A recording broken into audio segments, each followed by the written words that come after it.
బయటికి అప్డేట్స్ చూస్తే ప్రధాని మోదీ బీజేపీపై తెలంగాణ సీఎం రేవంత్ రెడ్డి తీవ్ర విమర్శలు గుప్పించారు. 75 ఏళ్లుగా దేశ ప్రతిష్టను కాంగ్రెస్ పార్టీ పెంపొందించిందని మోదీ ఆదాని కలిసి దేశ పరువు తీశారని విమర్శించారు. ఆదాని అవినీతిని మోదీ ఎందుకు ప్రశ్నించడం లేదని అసహనం వ్యక్తం చేశారు. ఆదానిపై వచ్చిన ఆరోపణలు మణిపూర్ అల్లర్ల అంశం కేంద్ర ప్రభుత్వ వైఖరిని నిరసిస్తూ కాంగ్రెస్ నేతలు చలో రాజ్ భవన్ కార్యక్రమాన్ని చేపట్టారు. ఇందులో భాగంగా రాజ్ భవన్ సమీపంలో సీఎం బైఠాయించి నిరసన తెలిపారు. దేశ పరువు మంట కలిపిన ఆదానిపై విచారణ జరపాలని రేవంత్ డిమాండ్ చేశారు.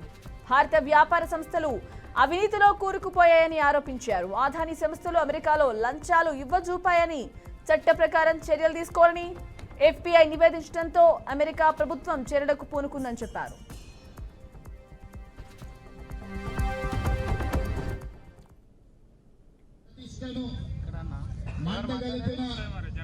అదాని మీద విచారణ జరగాలి.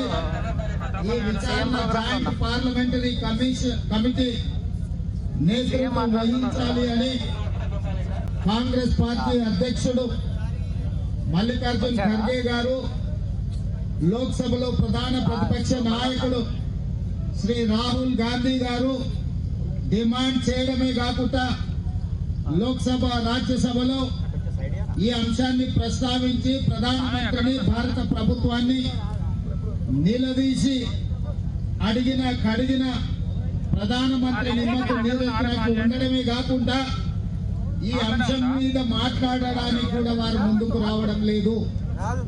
విధి లేని పరిస్థితుల్లో, తప్పని పరిస్థితుల్లో ప్రధాన ప్రతిపక్ష పార్టీ కాంగ్రెస్ పార్టీ, లోక్సభ ప్రధాన ప్రతిపక్ష నాయకుడు రాహుల్ గాంధీ గారు ఈరోజు దేశవ్యాప్తంగా రాజ్ భవన్ లో ముట్టడి కార్యక్రమానికి పిలుపునివ్వడం జరిగింది.